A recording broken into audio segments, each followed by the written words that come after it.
Bonjour, je me nomme Corinne Bradet et je suis en compagnie de Chani Croteau, Charline Fertier et Eliane Demain. Nous recevons présentement Madame Pauline Marois, première femme première ministre du Québec. Bonjour Madame Pauline Marois. Bonjour.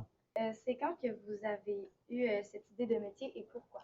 Je me suis retrouvée dans une école où il y avait des jeunes filles qui étaient de milieux très aisés et assez riches finalement, qui étaient filles de médecins, filles d'avocats, etc. Moi, mon père était un ouvrier. Et puis, ça m'a un peu, j'ai découvert qu'il y avait des écarts dans la société entre les gens qui avaient beaucoup de sous, des gens qui en avaient moins, et que souvent, quand on en avait moins, on avait moins accès à une école comme celle à laquelle je suis allée et que c'était plus difficile pour nous parfois de réussir ou d'aller au bout de ses rêves. Je dirais plutôt comme ça. Et ça m'a resté dans la tête tout le temps. Je suis allée à l'université en service social, à l'université Laval. J'ai fait un baccalauréat en service social, dans la perspective d'aider les gens. Parce que le service social, le travail social, c'est ça qu'on fait. On offre des services à des familles, à des enfants. On parle beaucoup des enfants de la DPJ, entre autres, mais aussi des familles qui vivent des difficultés, etc. Et je voyais bien toujours ces inégalités, ces difficultés que vivaient certains citoyens, certains enfants. Puis je me disais, qu'est-ce que je pourrais faire pour changer ça, pour que la société soit plus juste, hein? Qu'elle permette une meilleure égalité des chances. C'est-à-dire, peu importe où on est né, peu importe la couleur de notre peau, peu importe les parents qu'on a, est-ce qu'on ne peut pas être tous sur la même ligne de départ pour avoir la chance d'aller au bout de ce qu'on est? Et je me suis retrouvée à travailler dans une organisation communautaire qui s'appelait les ACEF, les Associations coopératives d'économie familiale. En fait, c'était une organisation qui aidait les gens à faire leur budget, qui aidait les gens à s'organiser pour avoir, si on veut, de meilleurs moyens pour bien vivre. Et puis, j'ai été confrontée à des jeunes, pas des jeunes, des familles qui vivaient à l'aide sociale, qui avaient beaucoup de difficultés à attacher les deux bouts et tout. Puis encore là, ça me choquait parce que je me disais, comment se fait-il qu'on n'offre pas la même chance à ces gens-là? Et puis, finalement, il y a eu un grand chambardement au Québec dans tout le domaine des services sociaux et des services de santé. Et ce chambardement-là a amené une réflexion justement sur la lutte contre la pauvreté, etc. Et moi, là où j'étais, qui travaillais donc dans des milieux assez pauvres, euh, on a fait une manif.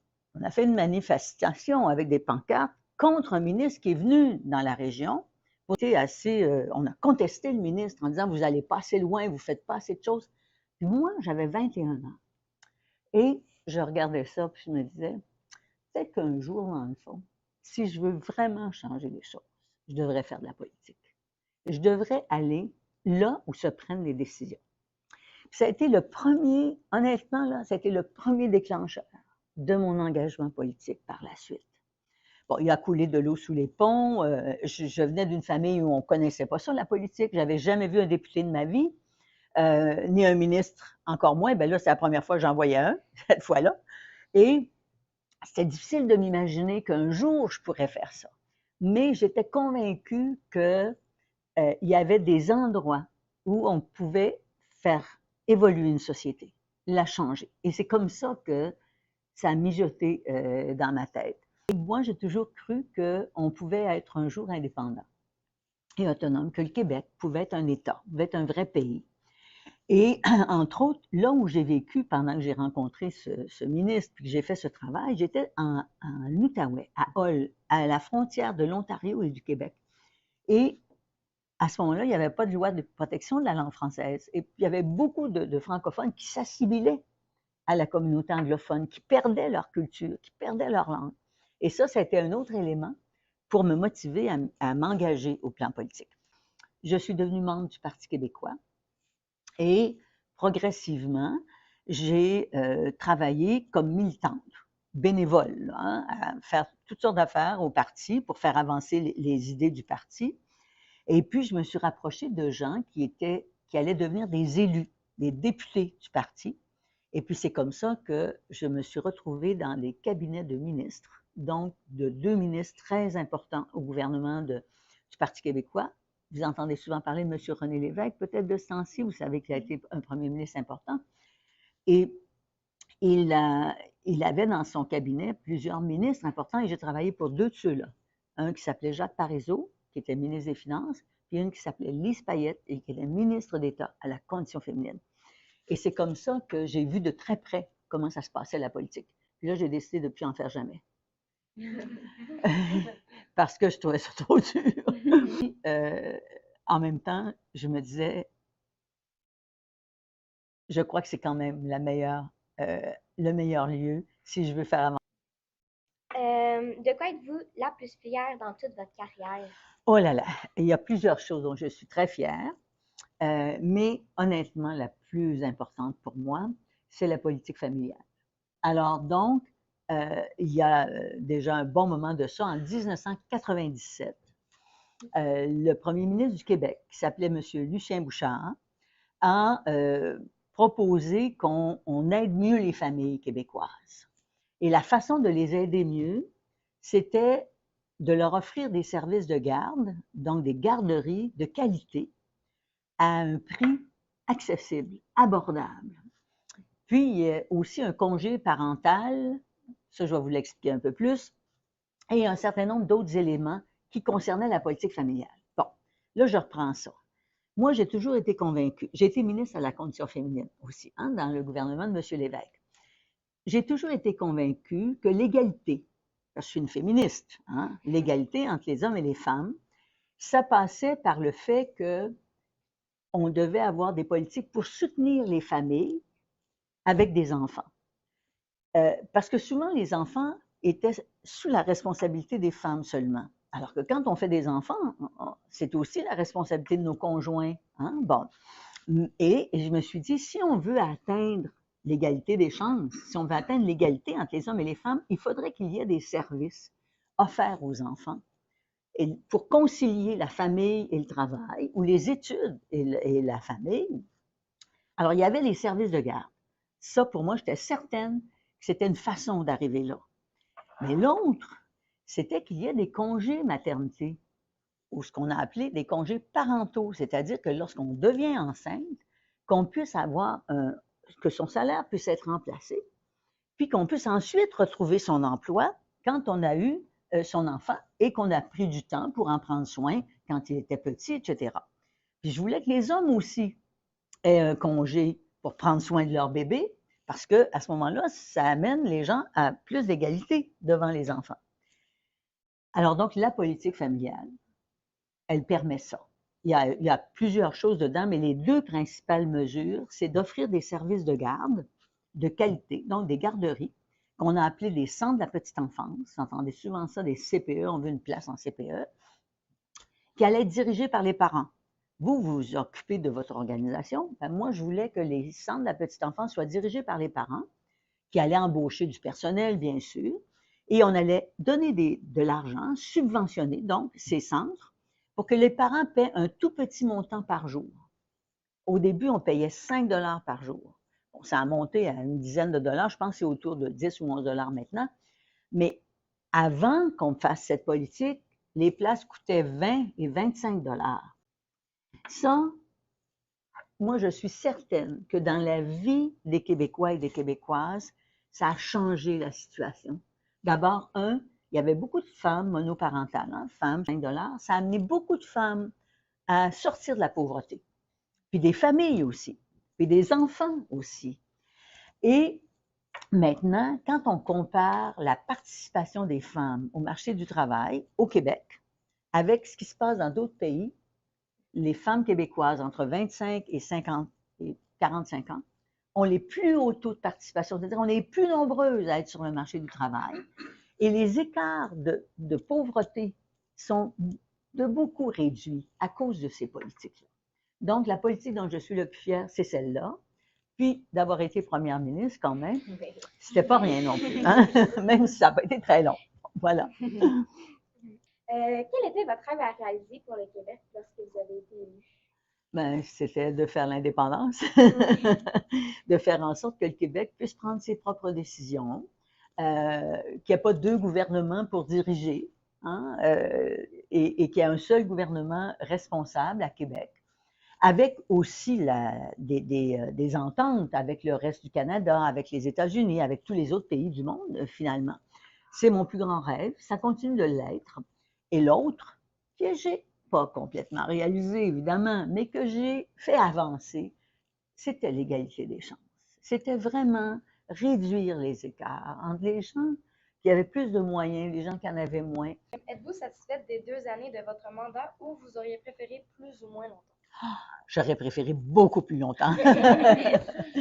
Mais en même temps, je suis contente parce qu'on a mis en place beaucoup de mesures qui ont été reprises par les gouvernements qui ont suivi.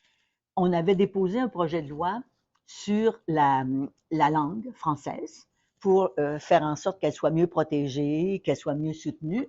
Et cette loi, finalement, a été reprise, puis un peu modifiée, pas tout à fait la même, mais je voulais électrifier les autobus, électrifier les voitures, électrifier les camions. Et ce qui est intéressant, c'est qu'un des projets, entre autres, qu'on avait soutenu, qui était l'électrification des autobus scolaires, bien, ça marche. Actuellement, les autobus Lyon, et ils font des autobus maintenant aux États-Unis, ils en vendent partout. Mais j'aurais aimé ça rester plus longtemps. Sauf que la population en a décidé autrement. Et c'est la démocratie. Voilà, on doit être respectueux de la démocratie parce que c'est un système qui est très riche pour l'égalité, justement, parce que chaque citoyen a le droit d'exprimer un choix. C'est pour ça que c'est important d'aller voter. Hein? C'est quelqu'un qui a occupé le plus de postes différents dans la politique au Québec. C'est quand même assez impressionnant. Oui. Ministre des Finances 2 fois, de l'éducation, de la santé, services sociaux. C'est quand même assez impressionnant. Absolument. Industrie, commerce, sciences et techno. Ah oui, d'ailleurs, dans mon mandat, on a adopté une politique scientifique qui était très intéressante pendant que j'étais première ministre. Et aussi, on a réglé le conflit chez les étudiants parce que le gouvernement qui m'a précédé, le gouvernement de M. Charest, avait imposé une hausse importante des frais de scolarité. Les étudiants étaient en désaccord, ils sont sortis dans la rue.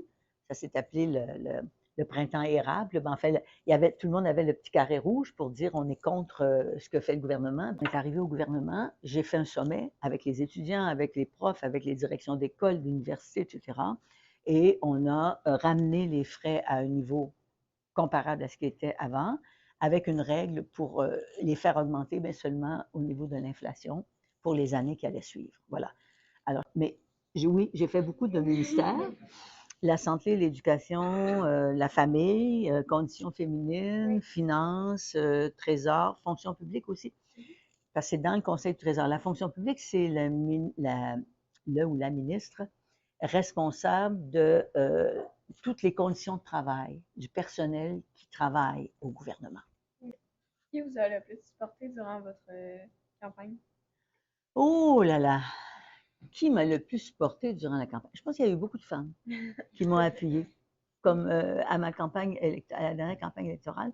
Beaucoup, beaucoup. Et qui continuent de me le dire, d'ailleurs.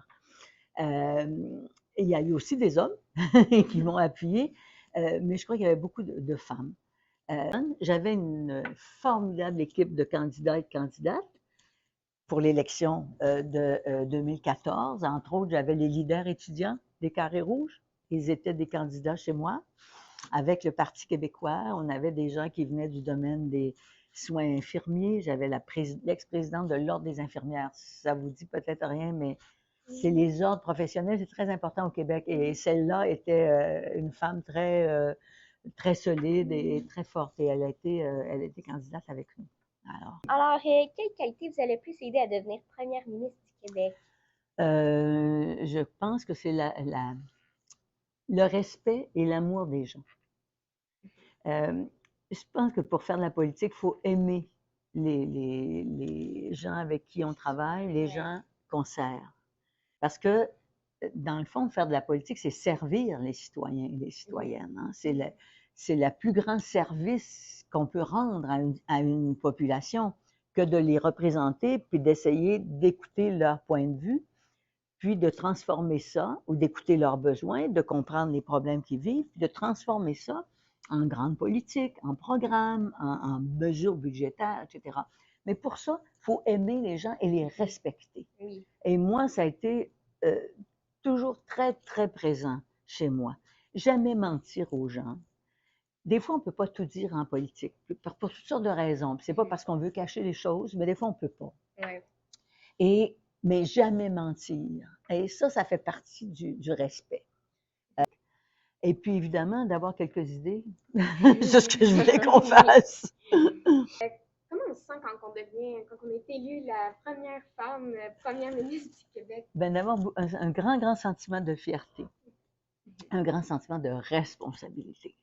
Parce qu'il reste que les décisions qu'on prend, quand on est ministre, c'est vrai aussi, mais quand on est première ministre, les décisions qu'on prend ont un impact sur des millions de personnes.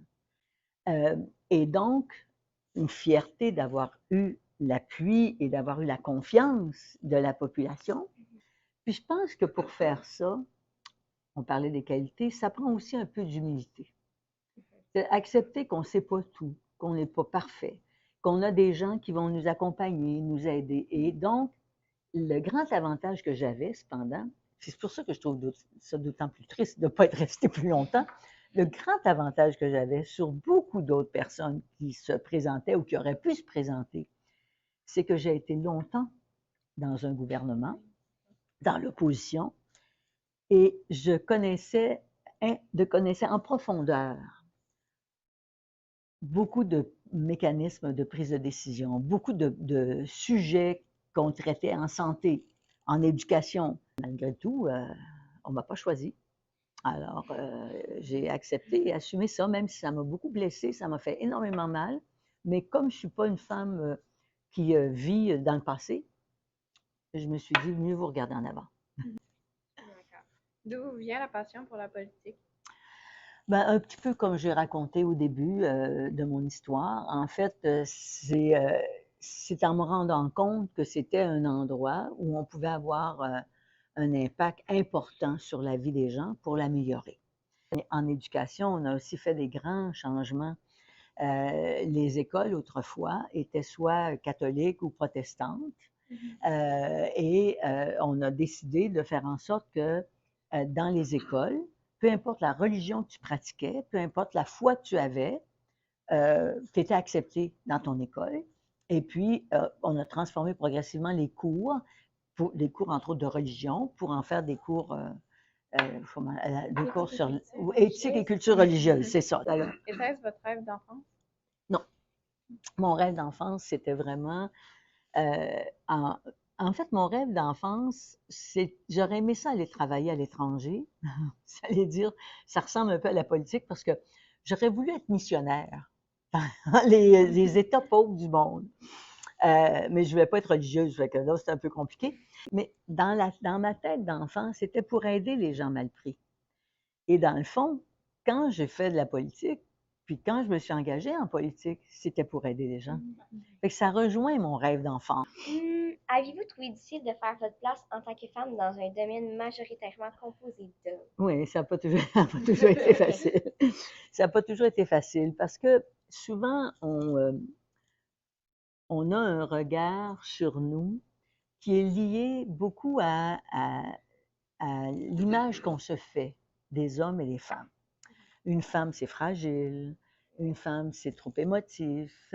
Une femme, c'est pas assez batailleur. Un homme, ça a de l'autorité. C'est fort. C'est capable de diriger. C'est des stéréotypes, hein? C'est des images qu'on a qui nous sont données par notre histoire, par la culture. Les femmes ont toujours été dans des secteurs d'activité liés au prendre soin, hein? Oui. Les infirmières, les enseignantes. Bon. Alors que les hommes se sont retrouvés dans des lieux plus financiers, plus industriels, etc. On regardait, là, puis on me jugeait en fonction de si j'étais bien coiffée, si j'étais bien habillée. On ne faisait jamais ça à un gars. C'est le jugement différent qu'on porte sur un homme et une femme. Alors, on ne regardait jamais les complets de mes collègues, mais moi, on regardait toujours mes robes, mes bijoux.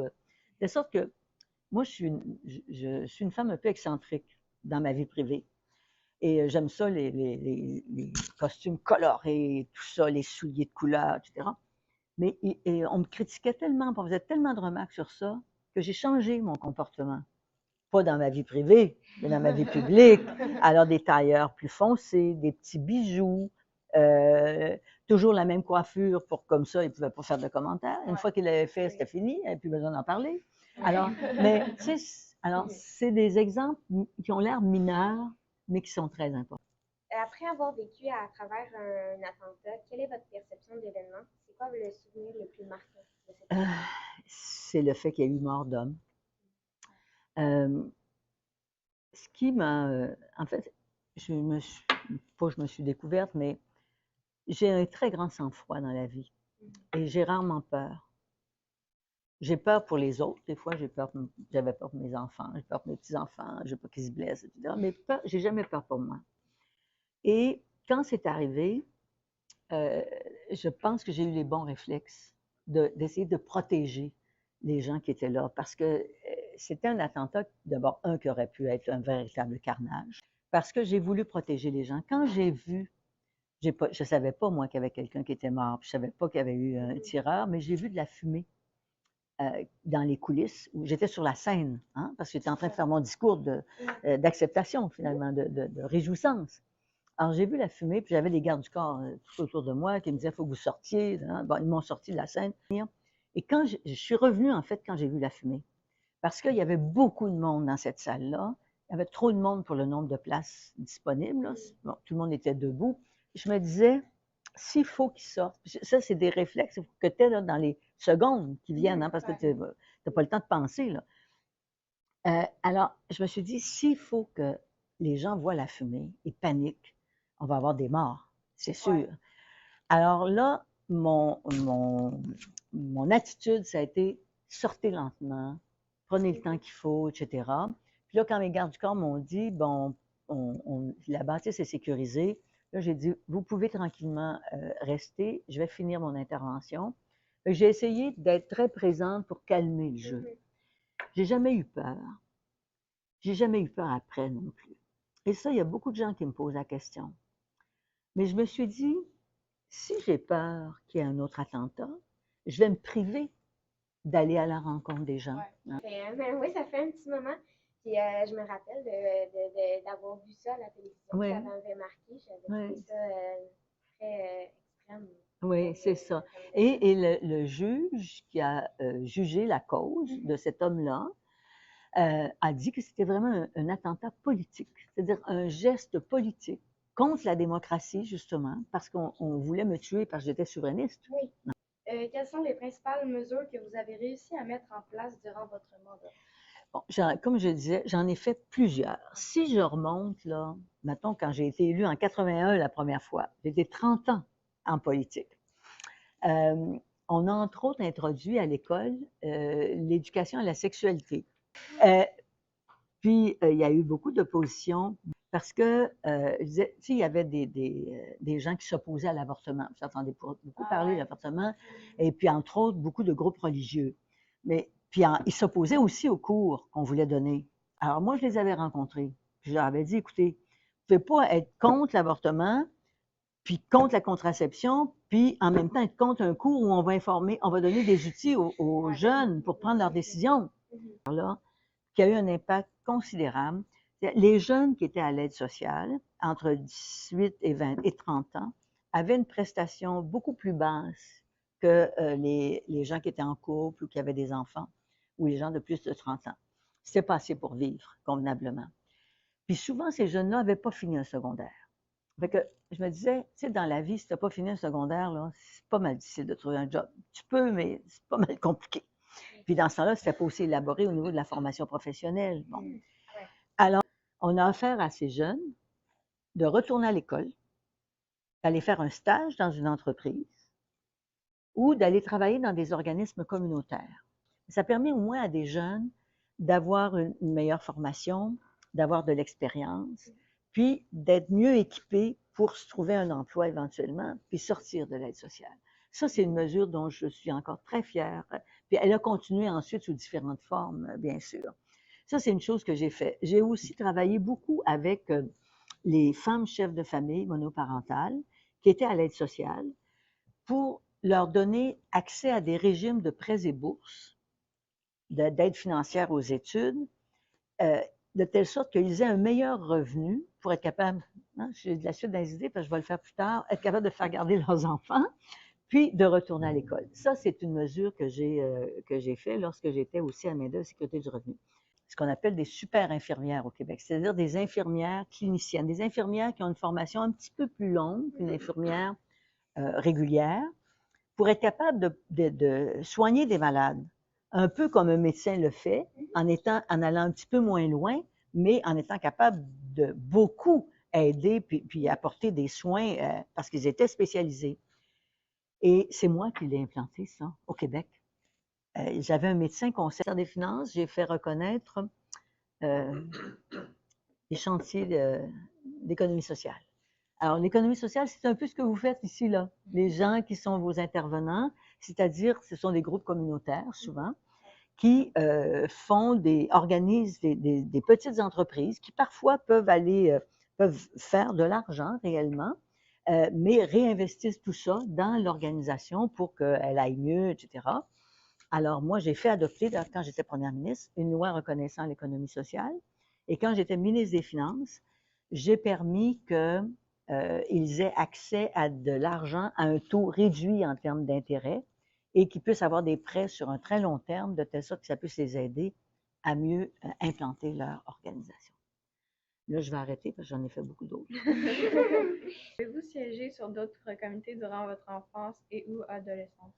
Oui, bien, en fait, quand j'étais en primaire, c'était, à l'époque, il y avait une organisation qui s'appelait la Jeunesse étudiante catholique. C'était un peu comme vous le faites. C'était une organisation qui aidait des jeunes à participer à des activités de réflexion et tout. Mais c'était orienté sur la religion un peu, mais pas tant que ça, finalement. Alors moi, j'ai été dans cette organisation-là, toute jeune. J'ai participé à un camp à l'île d'Orléans, d'ailleurs, à l'époque. C'était très agréable. Je suis devenue aussi, au niveau secondaire, présidente de ma classe. Et puis, j'ai été membre du conseil de l'Association générale des étudiants de mon école. Et je pense que j'étais secrétaire de cette organisation-là. Alors, oui, je me suis occupée aussi de la Croix-Rouge de la jeunesse. Et j'ai été présidente de l'Association des étudiants et étudiantes des HEC, de l'École des hautes études commerciales de Montréal. Une chose dans votre carrière, qu'est-ce que ce serait? Oh là là! Je sais pas. C'est drôle, hein? Travailler plus fort pour me faire réélire. Mais je sais pas ce que je pourrais vraiment changer. Et j'ai pas tout fait parfait. Puis il y a des gestes que j'ai posés que j'ai un peu regrettés par la suite, mais je les ai regrettés, mais je les ai toujours posés de bonne foi, en pensant que c'était ce qu'il fallait faire de mieux. J'ai jamais essayé de tromper les gens. J'ai jamais essayé de faire croire à des gens des choses alors que c'était pas ça que je voulais faire. Ça m'a nui et aidé en même temps. Mais c'est sûr que ça m'a nui parfois.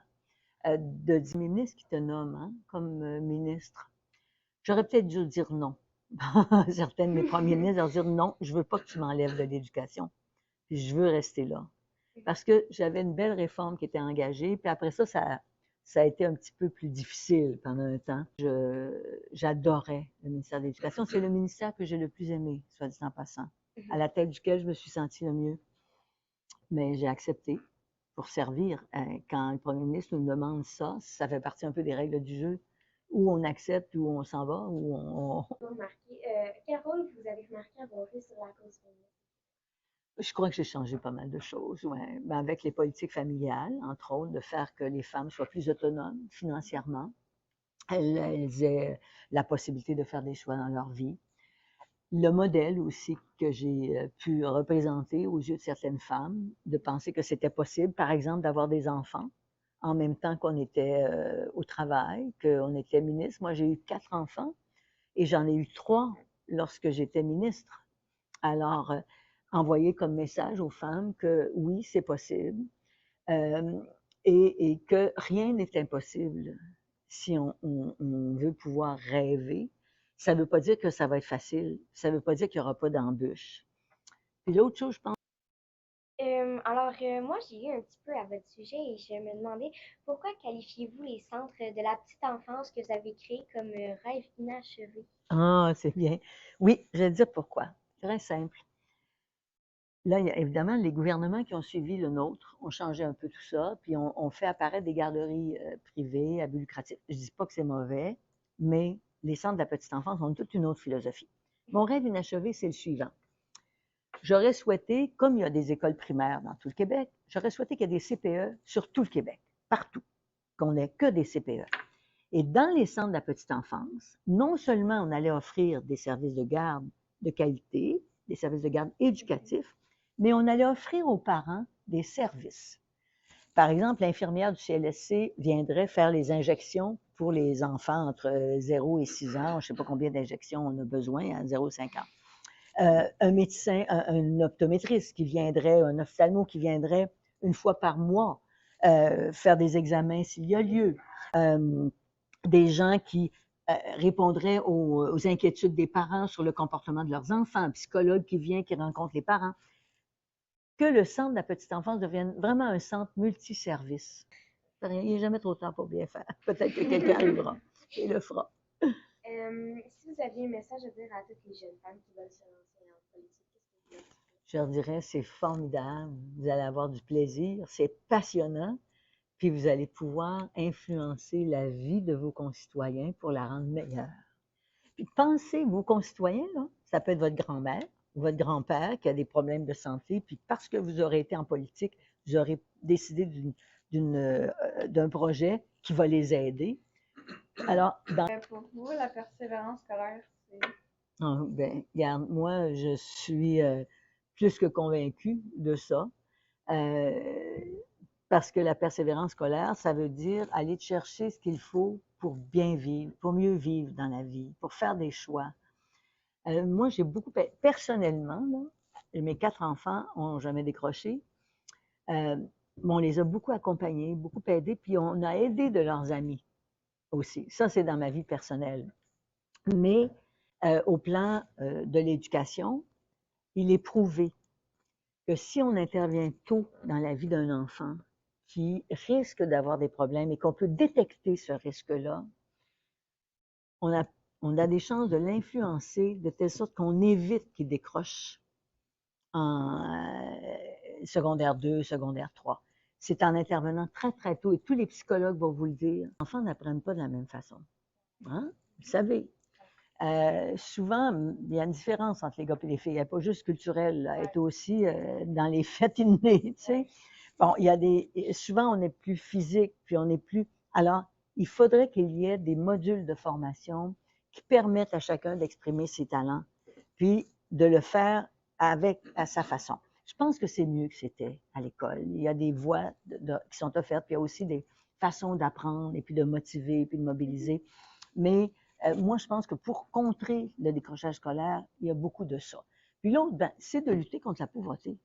Parce que souvent, des enfants vont vivre dans des milieux, puis je ne blâme pas les parents, c'est leur situation qui fait qu'ils vivent des difficultés importantes. Ils ont moins de capacité de prendre soin de leurs enfants, de les suivre, de les aider, de les accompagner. Alors évidemment, un enfant qui ne se sent pas appuyé, qui ne se sent pas soutenu, à un moment donné, il n'a plus le goût, il décroche, etc. Alors, donc, il y a des choses qu'il faut faire. Mais la lutte contre la pauvreté, c'est à mon point de vue le plus grand geste à poser pour aider à ce qu'on vit dans une société plus égalitaire, puis une société où on va avoir plus de persévérance scolaire. Ça a l'air drôle le lien, mais il est là. C'est ça, aller à l'école, puis aller obtenir son diplôme, même pas que ce soit un diplôme en formation professionnelle, en formation technique. Ça n'a pas d'importance. On a besoin de bons ouvriers. Hein? On a besoin des plombiers, des électriciens. Essayez de ne pas en avoir, vous allez voir ce que ça donne. Alors, mais c'est de choisir des choses que vous allez aimer faire. Hein? Tous les métiers sont bons. Il n'y a pas de mauvais métier. Il n'y a pas de sot métier. C'est une vieille maxime. Il n'y a pas de sot métier, il n'y a que de sottes gens. Bon. Mais aller à l'école, ça vous permet de faire des choix dans la vie, d'être plus heureux finalement. Choisir un métier qu'on aime, c'est ça. Peu importe lequel. Tant qu'à passer ses journées en faire un métier, autant qu'on Mais oui, puis Ouais. c'est long la vie, hein, que quand on fait quelque chose qu'on n'aime pas, là. Puis en plus, on rend la vie des autres autour de nous malheureuse. Mhm. Je donne un cours des fois sur le leadership, c'est-à-dire sur les gens qui prennent des décisions et tout. Et puis, je finis toujours de la même façon, en disant, aimez ce que vous faites. Parce que si vous n'aimez pas ça, vous ne serez pas bon. Puis, vous allez nuire à l'organisation dans laquelle vous vous trouvez. Je comprends que des fois, on n'a pas le choix, parce qu'il faut gagner sa vie, puis on a une famille, puis on a des obligations, mais essayez de trouver un travail qui va vous satisfaire, dans lequel vous allez vous réaliser. Puis on peut se réaliser de toutes sortes de façons. Tu sais, je vous dis, un bon charpentier, là, quand il regarde son œuvre, c'est quelque chose, hein, c'est beau, une belle maison bien construite, tu sais. Un chercheur qui trouve une petite bébite qui a l'air de rien, mais qui va faire une révolution, tu sais. Il y a toutes sortes de métiers dans la vie. Il y a des métiers qui exigent des compétences au plan social, d'être capable de parler au monde. Il y en a d'autres qui exigent de peut-être pas se concentrer sur une petite affaire de rien, mais encore une fois, qui peut changer la vie. Voilà. Quel message voulez-vous lancer aux jeunes de notre région? Moi, je pense qu'il faut toujours être fier de la région où on habite. Puis pour en être fier, il faut s'y investir un peu. Il faut s'engager. Et on a un pays formidable. Le Québec, c'est exceptionnel. Puis, chaque région a ses caractéristiques. En fait, c'est souvent dans des régions où il y a un peu moins de monde.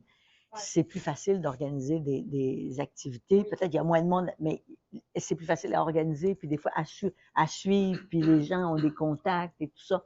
Alors moi, ce que je vous dis, c'est aimez votre coin de pays, puis occupez-vous-en pour l'habiter, pour occuper le territoire, puis inviter les gens à venir vous voir. C'est tellement beau.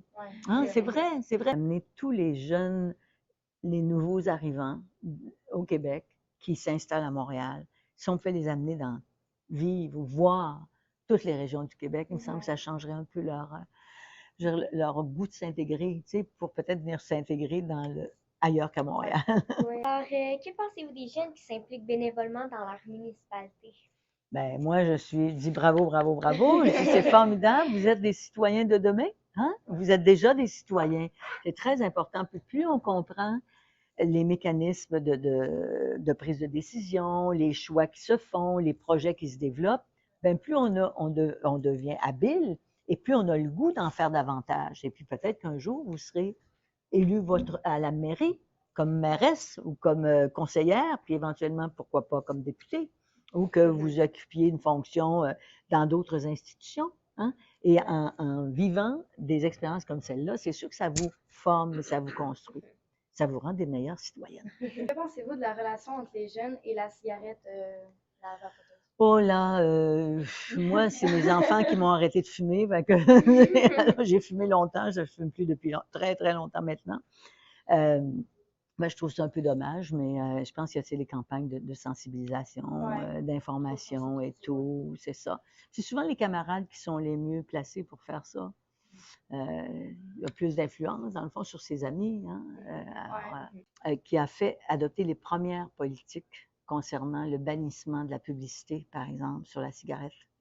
La cigarette électronique n'existait pas, mais qui a fait en sorte qu'on a arrêté de valoriser le fait de fumer dans des événements sportifs, des événements culturels, parce que souvent, c'était les compagnies de cigarettes qui supportaient financièrement, mais évidemment, leur nom était grand comme ça. Puis, bon, alors voilà.